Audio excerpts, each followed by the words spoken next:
Señores, continuamos en su espacio Levántate New York, matutino, y de hecho así seguimos en este segundo diálogo matutino. Vamos a conversar el día de hoy sobre diversos temas. Nuestro invitado es antropólogo, es profesor en este momento de la Universidad Autónoma de Santo Domingo, pero en su momento muchos les recordarán porque fue en una ocasión presidente de la Federación de Estudiantes Dominicanos de la UAS. Bienvenido al espacio, Aquiles Castro, en este espacio Levántate New York. Un placer tenerle aquí. Gracias, el placer es nuestro compartir con ustedes. Así es. Empecemos por ahí, porque además Aquiles Castro es político y en este momento también hace algunos trabajos para el Archivo General de la Nación. Es decir, que hay temas muy diversos de los cuales podemos conversar, pero empecemos por la parte política. ¿Cuál es la situación en este momento actual de la sociedad dominicana? En una ocasión yo recuerdo que usted hablaba de que el dominicano tenía que ser como proactivo. ¿Entiende usted que en este momento con esta gestión ha cambiado algo o es más de lo mismo? ¿Seguimos en lo mismo? Bueno, pienso que hay un proceso de desilusión en la gente por la expectativa que, sobre todo la personalidad del presidente, más que el partido, generó por razones entendibles.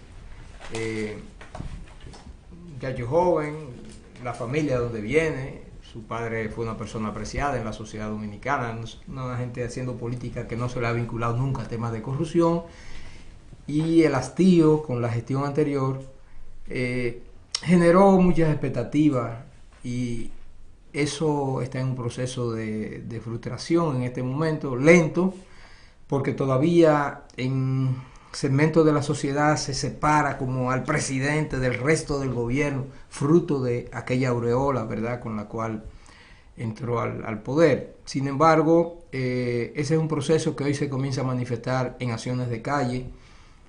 Prácticamente no pasa una semana sin que haya más de una protesta en algún punto del territorio nacional. Y en ese sentido, por lo menos, es interesante que la sociedad reacciona, no solo se queda en la frustración, ¿verdad? Que sabemos que a veces esto lo que hace es generar abulia y decepción pura y simple de la política. Pero la gente se mueve en función de sus demandas, sus derechos, y en los diversos sectores de la sociedad encontramos reclamos cotidianamente, y eso se puede decir que era muy difícil verlo en los primeros meses del gobierno. Pasa con todos los gobiernos. Los 100 días. Pero las expectativas realmente fueron muy grandes, muy grandes. La oposición dominicana está haciendo su trabajo de oposición al gobierno, a las cosas que están pasando. Bueno, hablar de oposición es muchas cosas. Los partidos del sistema hegemónico, el sistema político, ejercen su condición de oposición en función de los intereses que en términos de coyuntura electoral trabajan, pero en el fondo todo ese programa neoliberal de privatización y de gestión pública al servicio de los intereses del gran capital es un propósito común entre esos partidos hegemónicos del sistema político y el de gobierno. Y la fuerza contestataria, por lo menos organizada, de izquierda, democráticas, está en una situación de debilidad organizativa realmente lamentable. Sin embargo, hay esfuerzos.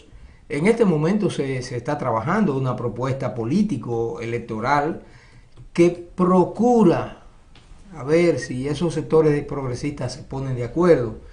Y ha generado alguna expectativa en nichos pequeños todavía, pero interesante por la diversidad de actores que están interviniendo en esto, sobre todo involucrando gente que no están en los propios partidos, ni grupos de izquierda y esas cosas. Entonces, vamos a ver qué ocurre.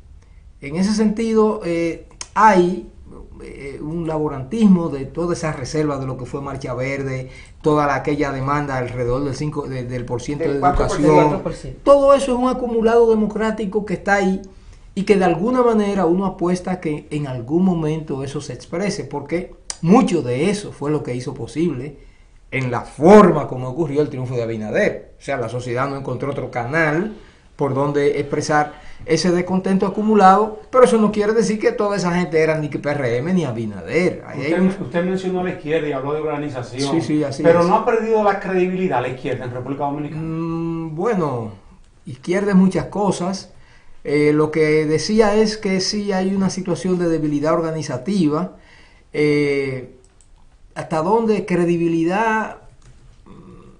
Yo no me atrevería a decir que haya perdido credibilidad. Lo que hay en la sociedad es realmente cada vez como más confusión para distinguir propuestas estratégicamente diferenciadas. Y por eso el control que tienen los partidos del sistema sobre el electorado, sobre la población, por los niveles de alienación, ¿verdad?, que sufre la sociedad. En ese sentido, bueno, pues la propuesta de izquierda también es víctima de toda esa situación, ¿verdad?, de confusión que hay en la mentalidad colectiva. Pero yo no hablaría de falta de credibilidad. No. Bueno, la pregunta es la siguiente. Oscar Pérez. Un placer, señora. José Manuel Castillo. En el mundo entero se habla de la nueva izquierda latinoamericana, que no es una izquierda ni socialista, ni cosa, simple y llanamente tiene como un programa antineoliberal. Que ni siquiera, si nosotros comparamos con muchas de esas llamadas izquierdas latinoamericanas, no llegan ni a socialcristianismo de los años 70, en el aspecto de la defensa del capital. ¿Por qué ha sido imposible la aparición de una figura en la República Dominicana que sea capaz de aglutinar? Porque lo que están tomando los gobiernos de extrema derecha en Latinoamérica no es los partidos socialistas ni los partidos comunistas, es centro izquierda básicamente. ¿Por qué en República Dominicana no ha aparecido una figura, una organización capaz de aglutinar un mensaje?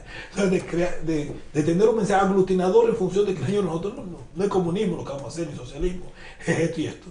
¿Por qué ha sido imposible en la República Dominicana crear algo así? Bueno, es una pregunta muy importante y compleja en su respuesta, porque no creo que haya una razón o una causa. No cabe duda. Es un tema que obviamente los que militamos también lo hemos discutido, y en eventos académicos también. Yo creo que dentro de esos factores hay algunas cuestiones claves. La incapacidad del movimiento para construir una propuesta en esos términos que pueda ser mirada, ¿verdad?, y que pueda ser asumida por segmentos de la sociedad. Es un problema fundamental. ¿Por qué ha habido esa incapacidad? Esa incapacidad está mediada por varios factores. Hay un punto que tiene que ver con la mirada acerca del rumbo de la sociedad dominicana en el momento que ocurre la apertura democrática. O sea, no todos los sectores revolucionarios o de izquierda coincidían en la mirada en términos de perspectiva de largo plazo con respecto a esta apertura democrática. Entonces, algunos sectores lo vieron, lo plantearon, otros miraban en otro sentido y otros siguieron como si no hubiera habido cambio. Pero eran fuerzas organizadas y que estaban actuando y todavía con incidencia en sectores de la población. Entonces, esa diversidad de mirada frente a la evolución y la perspectiva no les facilitó a ellos ponerse de acuerdo temprano para construir un proyecto estratégico. Ahí hay tiempo que se perdió con respecto a lo del movimiento en sí mismo, ¿no? En la sociedad dominicana perdura, lamentablemente, el peso de un legado que llamamos muchos neotrujillistas, que es lo que hace una sociedad profundamente conservadora, y eso es un tema de larga data que evidentemente pesa en la mentalidad colectiva, y eso facilita la hegemonía que los sectores ultraconservadores y que se reciclan con un protagonismo de los neotrujillistas, de todo el legado de Balaguer y todo lo que eso significa, manteniendo prácticamente secuestrado, ¿no?, el sistema democrático en el país. Entonces, son varios factores los que, en mi opinión, inciden en esa situación, lo cual no quiere decir que no haya habido esfuerzo por construir una alternativa en esa dirección. A eso luego usted le agrega el protagonismo que el peso de la pequeña burguesía en el movimiento de izquierda tiene, porque, bueno, son predestinados los que dirigen la mayoría de las organizaciones, y si yo que entre el mar, y eso les incapacita para concertar, para construir un proyecto que unifique a esos sectores. Entonces, de todo eso ha habido. Ahora, el costo ha sido duro. El movimiento tiene que coger cabeza. Y yo creo que eso forma parte de ese proceso a que refería al principio, que está en curso, y no ahora. O sea, por eso lo vemos como parte de ese acumulado que en los últimos años se ha logrado construir en términos de propuestas sociales en el país, ¿no? Y de alguna manera eso está latente ahí en la sociedad y está moviéndose en este momento, por lo menos en un segmento importante de ese acumulado. Vamos a ver qué ocurre. Pero se está alentando una propuesta política, más allá del tema de la coyuntura electoral per se, que se avecina, pero obviamente tiene que tomar en cuenta el calendario electoral, y que está orientada en el propósito que usted pregunta, o sea, de tratar de aportar una alternativa a la sociedad, al país, que de alguna manera reivindique el proyecto democrático que ha sido secuestrado desde la transición, desde que salimos de la dictadura. Bueno, hay futuro entonces, Aquiles. Bueno, por lo menos inmediato y a largo plazo, yo diría. Habría que ver a qué usted llama futuro. Yo creo que el hecho de que se esté alentando estas ideas y ese proceso es porque se cree que sí que hay futuro. Cuando decimos no hay futuro en el sentido de que ese cambio no se ve ahora, bueno, es probable que yo estoy de acuerdo con usted. O sea, no se ve una propuesta que esté impactando en la gente en este momento. Eso es verdad. Yo creo que eso se está alentando y se está construyendo.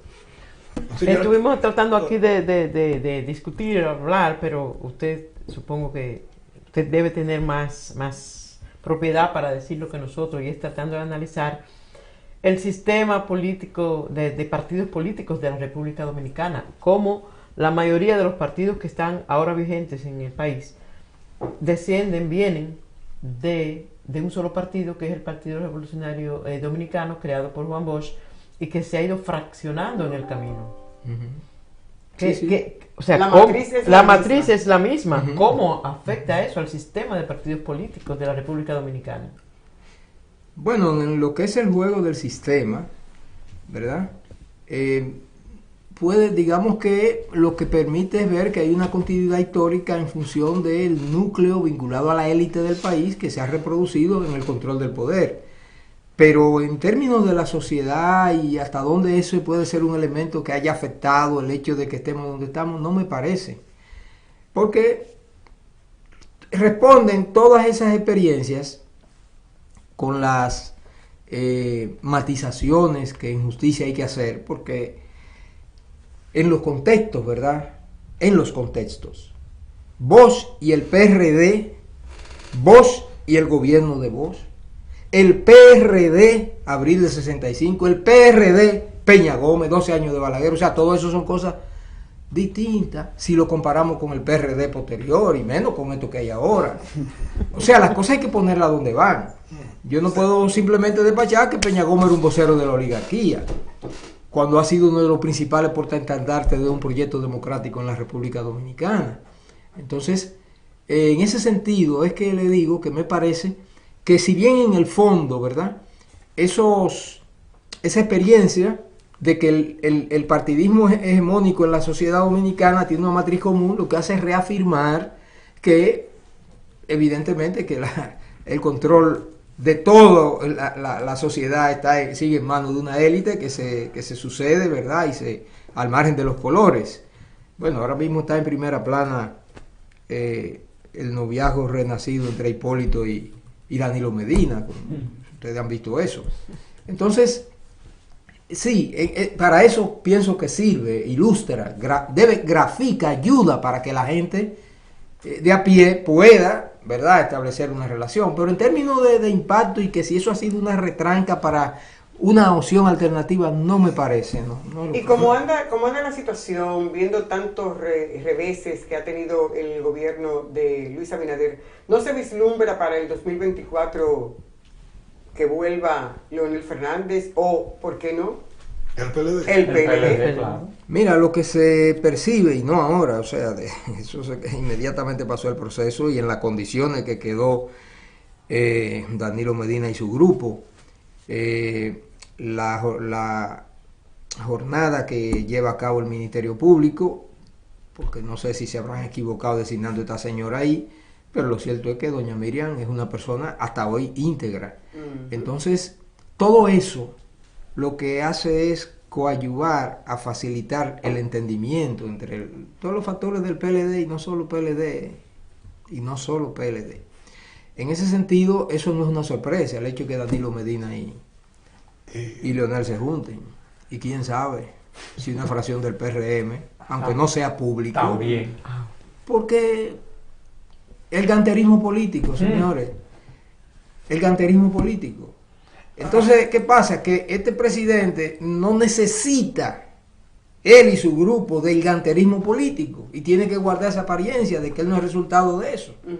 Entonces, ese ganterismo político tradicional Que está dentro. no puede, claro, no se siente cómodo. O sea, hay que admitir eso. Es un gobierno de la oligarquía así, proimperialista, está privatizando el país, lo que queda, todo eso es así. Pero yo no puedo decir que este hombre es un ladronazo, yo no puedo decir eso. Aunque esté lleno de ladrones. No puedo decir. Entonces las cosas hay que, ¿verdad?, llamarles por su nombre. Entonces, en política hay elementos de subjetividad que a veces cuentan, y entonces esos son factores que entiendo que de alguna manera gravitan, ¿verdad?, en cómo se va a ir afirmando el derrotero de la coyuntura electoral próxima. No quiere decir que por eso el PLD va a volver al poder, porque se junten. No. Lo que sugiero es que si Abinader y el PRM no cuentan con el respaldo de la sociedad que se movilizó contra la corrupción del PLD, si no cuentan con eso, porque está decepcionada, le quitamos a Miriam Germán y este gobierno es una cosa terrible. Terrible. Usted mencionó 4%, mencionó la Marcha Verde, yo participé en todas y no milito en ningún partido. Por eso sin embargo, quiero sociedad. preguntarle, ¿la sociedad dominicana está preparada para elegir? Si está preparada Sí, para elegir, para entonces, elegir bien. Si tiene conciencia. Para elegir bien. Para elegir bien. bueno, es que vuelvo y le digo, hay que contextualizar la pregunta, las grandes interrogantes, porque si Danilo Medina y el PLD hubiesen continuado al frente del país, pienso que uno puede fácilmente hacer una reflexión acerca de en dónde estaría la subjetividad de esa sociedad. Por más derrotada históricamente que se sienta hoy, en este momento, imaginémonos lo que hubiera significado eso. Cuando, señores, es que ni siquiera guardaban la apariencia. Para nada. Descaradamente. Para nada.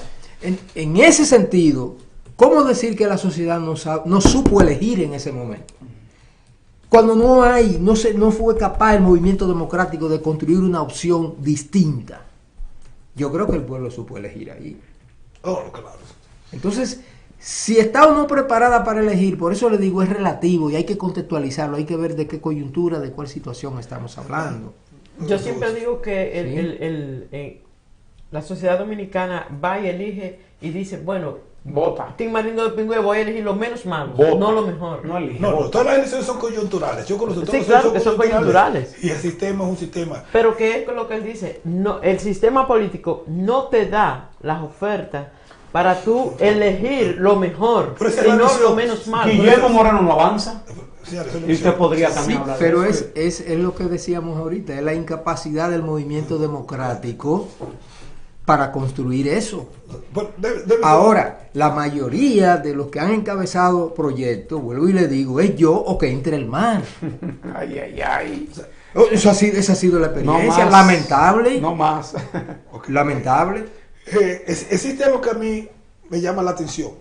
Para el 24 va a haber cerca de 1 millón de dominicanos registrados posiblemente para registrados votar en el exterior. Primero. Segundo, ese cerca de 1 millón de dominicanos destinados, o sea, como sea de votar, no tienen dependencia del sistema político de la República Dominicana. Son independientes y siempre han estado expuestos al sistema, digamos, dentro del sistema capitalista más democrático. Existe una logística o un tipo de deseo de esos grupos democráticos y tienen independencia económica, que es una cosa importante. No son parte del ganterismo político, ni tampoco no andan buscando un puestecito en el gobierno. Existe una política de parte de esa izquierda democrática, que podemos llamarlo así, para incidir, llevar un mensaje a eso, porque ellos serían mucho más receptivos que lo que es la clase de los republicanos. ¿Existe algo en ese aspecto? ¿Cómo se lo planteo. Bueno, hay esfuerzos. Ustedes ven que hay expresiones muy limitadísimas de esos grupos en la comunidad dominicana aquí. Eso pasa en Europa, particularmente en España. Pero eso es muy limitado. La hegemonía que tienen los grupos del sistema allá se reproduce afuera, con la diferencia de que la generalidad de ese electorado que está afuera no se expresa, no ejerce el voto por distintas, muchas razones. Pero esa es una de los emplazamientos que el movimiento progresista tiene, porque durante la lucha contra la dictadura de Trujillo y la dictadura de Balaguer, esa comunidad dominicana, que era pequeñísima, jugó un rol muy importante como parte de la resistencia del pueblo contra esos regímenes. Entonces, hay una experiencia que dice que ciertamente hay una reserva importante ahí. Imagínense el PRD en esos 12 años de Balaguer, sin el apoyo económico de la comunidad dominicana. Hubiera sido mucho más difícil para el protagonismo que tocó al PRD de esos 12 años, con Peña Gómez al frente, ¿verdad? En relación con la resistencia al balaguerato. Entonces, esa es una parte de la sociedad dominicana que la izquierda ha trabajado de manera muy limitada y de manera muy inapropiada, para no hablar pero porque los partidos del sistema han incidido de manera importante, siempre en esa comunidad en el exterior. Con la diferencia que le digo, por eso se quejan de que vienen a buscar cuarto y como que no le dan mucho mecanismo de participación y la gente no se siente como motivado a tener un protagonismo más allá en los temas del país. Estando conectada y preocupada. Eso ha sido siempre así. Pendiente de lo que ocurre allá y como si estuvieran allá. Porque se han hecho estudios sobre eso y se conoce. De manera que esa es una deuda que el movimiento democrático tiene con esa parte, con esos exiliados económicos nuestros, ¿no? Además, en esta época que cada vez más las sociedades, no importa lo que esos gobiernos ultraconservadores se plantean frente al tema migratorio, las sociedades cada vez más van a ser sociedades inmigrantes por la propia naturaleza de la reproducción del sistema capitalista en las condiciones en que el capital financiero opera hoy y todo lo que la vida social y los medios ¿verdad? Tecnológicos ponen al alcance de la gente. O sea, las sociedades van a ser cada vez más abiertas. Entonces es evidente que va a seguir saliendo gente y vamos a tener una parte importante de la sociedad dominicana, porque no están desconectados, fuera de la sociedad dominicana. Entonces ese es un tema importante. Hablando, yendo un poquito podríamos decir que la República Dominicana es, en su política, en su línea política, es discriminatoria, es racista, porque uno no ve eso cuando hablamos de Alemania, con el asunto de la segregación, pero yo estuve leyendo algunos apuntes suyos de un estudio 1800-1930 de las políticas que utilizaba la República Dominicana con el asunto de los inmigrantes. ¿Todavía sigue siendo esa política? ¿Podríamos decir que la política de inmigración de la República Dominicana es racial? Es un tema que periódicamente gana titulares con el tema de los vecinos de Haití y la actitud oficial frente a este tema. Pero ciertamente nosotros no tenemos una constitución, un marco legal que reivindique racismo, que reivindique prejuicio racial formalmente. Pero todo el andamiaje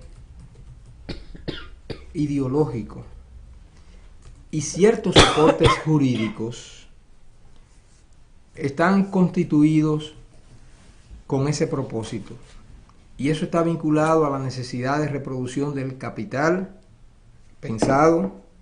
Se quiere la fuerza laboral de Haití en el país en condición ilegal, eso está organizado así para garantizar la sobreexplotación, porque de esa manera esa fuerza laboral es mantenida en una condición diferenciada con respecto al resto del mercado laboral. Una cosa tremenda. Entonces, un discurso que se quiere coger el país para encontrar el respaldo de la sociedad a esa política. Pero los mismos que dicen que se quieren con el país son los que lo traen y lo mantienen ahí. Este se llama el incremento de la flexibilidad del mercado laboral dominicano. Y la gente, por los niveles de alienación, no se da cuenta que están defendiendo el país porque lo quieren coger los haitianos, pero que lo que te están diciendo eso, los empresarios y el gobierno, son los que lo traen. No solo lo traen, que lo mantienen en condiciones ilegales en el país. Mismo es, patrocinan eso, claro.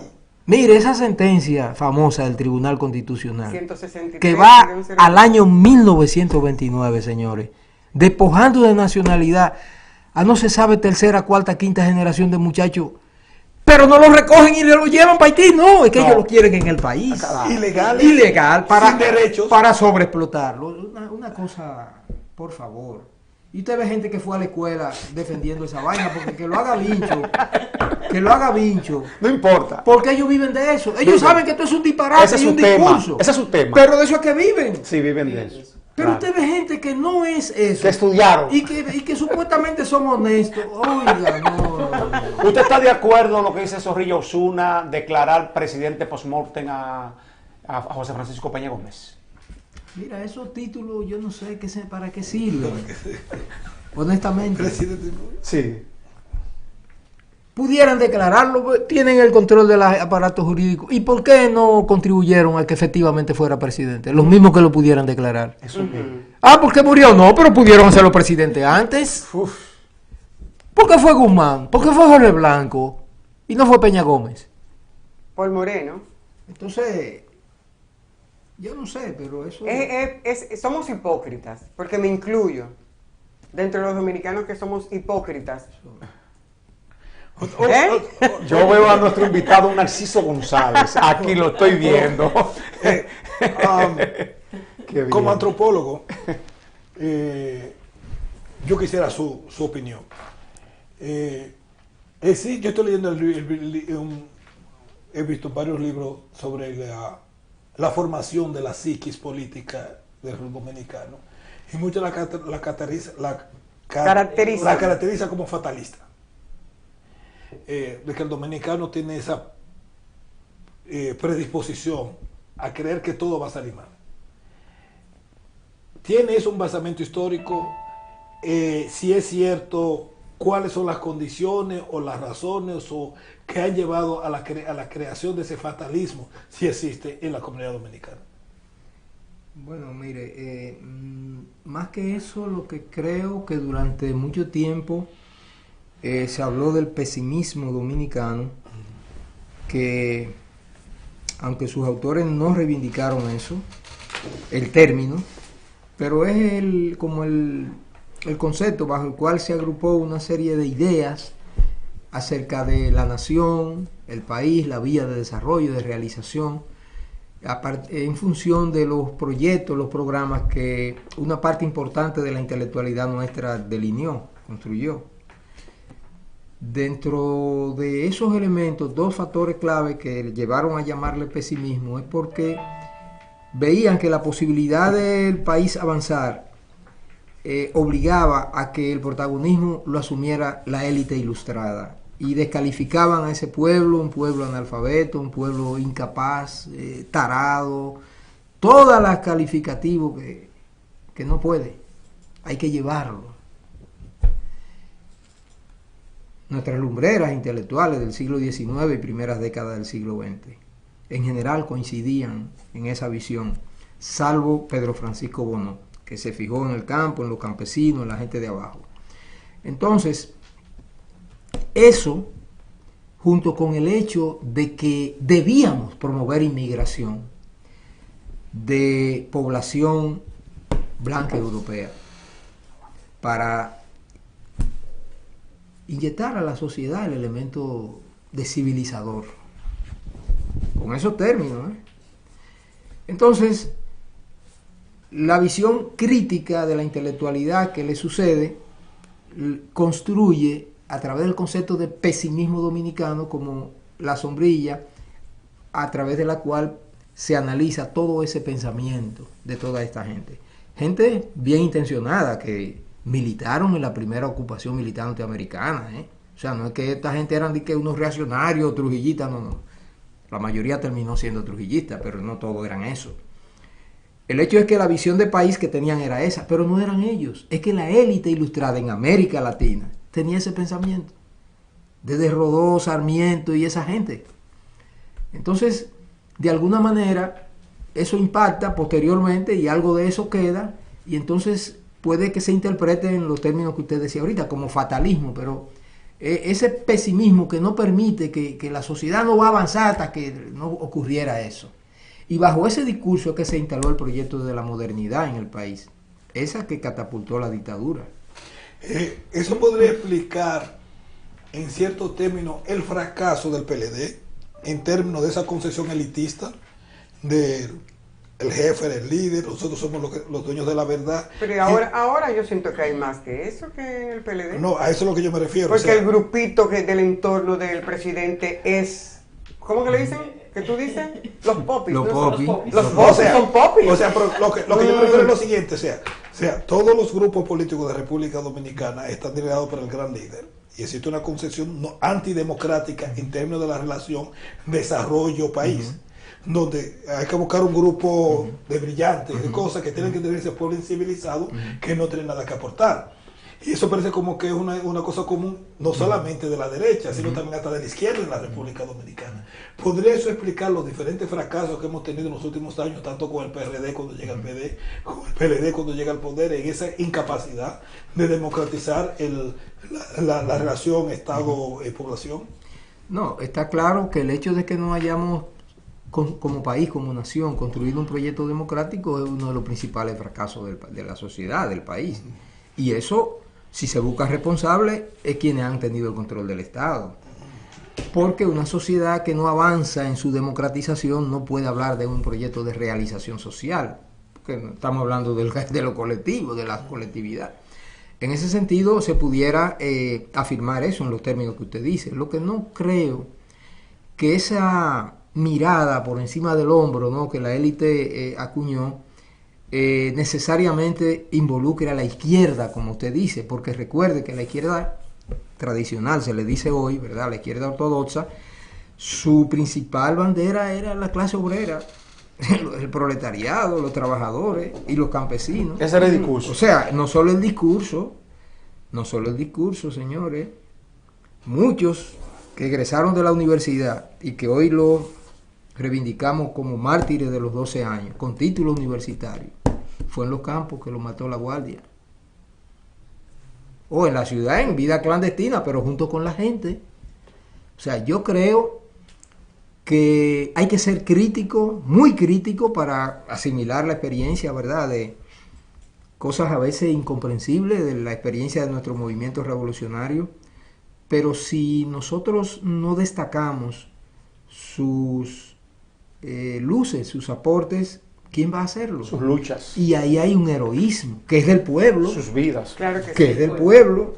Claro. Entonces, en ese sentido, es que digo que hay que como tratar de ser justo, ¿no?, en ese aspecto, sin renunciar a la crítica dura que buena parte del movimiento ha estado haciendo, porque sin eso no es posible avanzar. Bueno, muchas cosas se quedan, muchas preguntas se quedan. Hay un proyecto arqueológico de búsqueda de los restos del cacique Enriquillo que lidera la señora líder de Macarrulla. ¿Qué importancia tiene eso para la sociedad dominicana? Usted como arqueólogo. Bueno, todo proyecto de investigación siempre va a ser importante para cualquier sociedad. Este elemento que refiere a la población aborigen, ¿verdad?, y a un ícono, evidentemente que debe tener alguna repercusión en caso de que el proyecto pudiera culminar con éxito. Repercusión no solo en el mundo académico o científico, sino también en la vida social, por la importancia que tiene en el legado cultural e histórico nuestro, toda la impronta de la población aborigen. Evidentemente que sí, que sería interesante. Bueno, se quedan muchos temas, Aquiles Castro. Sí, señor, se queda, porque eso sobre todo va a hablar de lo que es el Archivo General de la Nación y eso, pero señores, el tiempo es el implacable. Tirano. Así llegamos al final, es un tirano. Así llegamos al final de este espacio, esta entrega de hoy de Levántate New York. El compromiso para mañana para que ustedes nos acompañen en otra edición. Cuídense mucho, hasta mañana. Hasta entonces.